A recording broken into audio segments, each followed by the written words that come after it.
How you doing, guys? This is Vlad, and just a quick recap of yesterday's price action. So you can start getting used to recognizing these moves, recognizing these patterns, and build yourself a reliable and consistent model. Okay. So we had here the price action of New York. This is the 9:30 candle. As always, be right at 9:30. The first pulse of liquidity that you want to look for are the liquidity between 7 and 9:30. Okay. Whatever highs and lows, the highest high and the lowest low formed during that interval, these are your initial pools of liquidity. Okay. So I've marked here the 701 minor sell side liquidity, and I've marked the minor buy side liquidity, which formed in the forms of relative equal highs at 8:30. There is the lower high at 8:41. And ultimately, when the market opened, we immediately went up to take the buy side. After that, we went down. There was no first presented fair value gap up until here at 9:42. And then we went down to take the minor sell side. Now, why am I using the 9:42 candle and not the 9:41 candle as the first presented fair value gap? Well, this is something Michael spoke about in a video. If you didn't watch it, I'll leave a link in the description. But the video was called How to Disqualify a First Presented Fair Value Gap. And the reason why I picked the second one is because of these two green candles that are in relative close proximity to this down close candle. So the whole range here, this range of these two green candles and these down close candles is balanced. Okay, it's a balanced price range. Okay, we have buy side delivery and we have sell side delivery. So this is not really a gap. It's not a relevant gap. Okay, this is the relevant gap. Why is this gap relevant? Because it moves away from this consolidation. It displaces away from a consolidation. That's a real gap. That's why you want to use the 942 gap. Okay. And once you do that, suddenly the whole chart starts making more sense, right? If I mark the gap above, what was it, like this? It doesn't really make much sense now, right? Once you use the real gap, it makes so much more sense. And as always, there was an event horizon right here at the 50%. Look at the bodies respecting this level. Look, that's algorithmic, guys. At this point, if you're not convinced there is an algorithm, I don't know if you'll ever be convinced. These things happen all the time between these fair value gaps. Okay, that is the last Wednesday gap here. Okay. All right, and after price takes the sell side at 7 o'clock, it starts moving up. Okay, we completely close the first presented fair value gap here, then use it as an inversion to send price higher. You have here another minor buy side that can be your target. If you're using this BC as an entry, here 956, that's a macro, or the previous one 955, that's your macro window. So from here you can squeeze what is it, if you take it from the top of the gap to here, you can squeeze almost 40 points to the minor buy side. And this dark line here, that's the Asia high. This black horizontal line, that's Asia high. If you watch the Michael's core content series and his 2025 series, he speaks about this one. Whatever happened during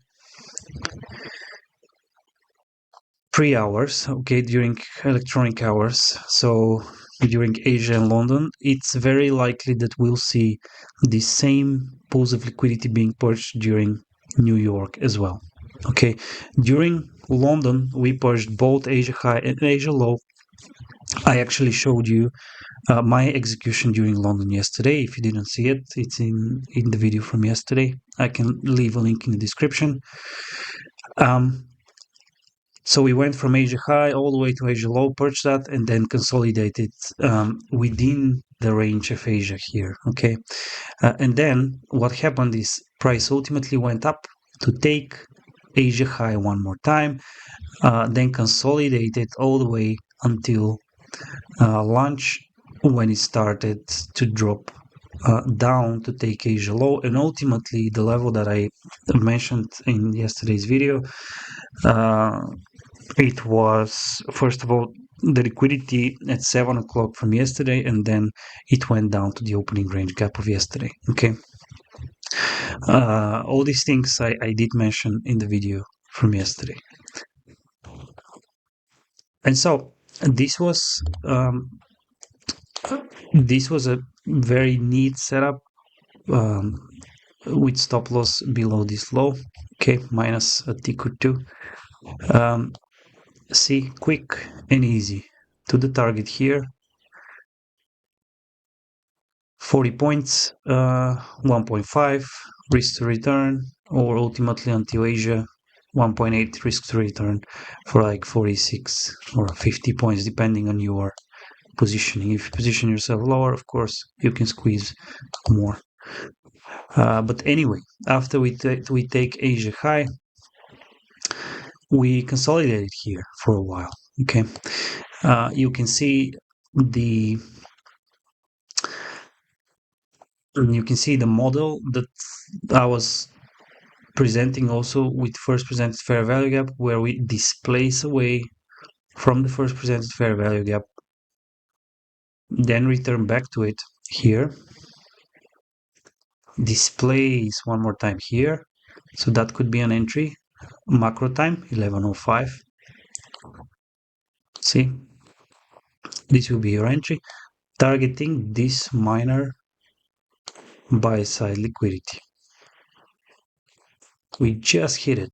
Okay, your stop should be below the fair value gap. So you see 1.8, you cannot even squeeze 2R. It was very difficult to squeeze 2R this morning because price action was simply not bullish. It was a bearish market. Okay, and you see price hesitated a lot, accumulated a lot in this range. Here, the orange box, that's your lunch gap, so the first presented gap after 11:30. I speak about this one many times already, and if you are using it, I'm sure you can see the power that it holds over price action. Just look at the respect of the bodies, the candles. Here we eventually go below it. Back to consequent encroachment, use it as an inversion fair value gap, and then ultimately drop lower by the end of lunch and going into PM session. Okay, and here was a market structure shift. See, purge of these relative equal highs here, and then look at this displacement where it starts.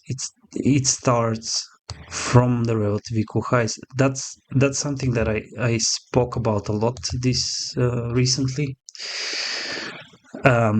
Ideally, you want to have a displacement here. You don't have it in this case. Ideally, you want to have a displacement here, which will be matched by this one. You don't have it here, so you would probably want to see that lunge gap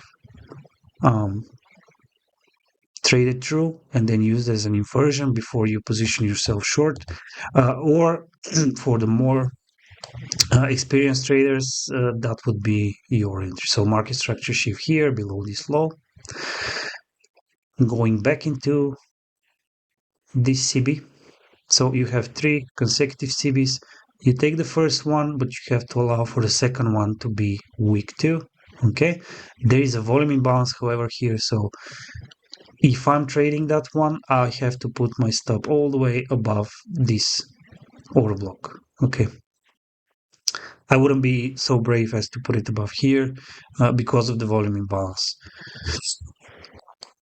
Anyway, and then price starts dropping and dropping and dropping, and ultimately reaching the levels that I outlined yesterday.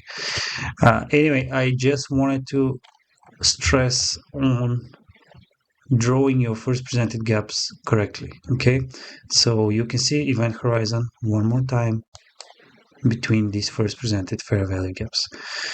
Anyway, guys, if you're new around here, hit the subscribe button, smash the like, help me grow the channel, and I'll see you guys in the next one.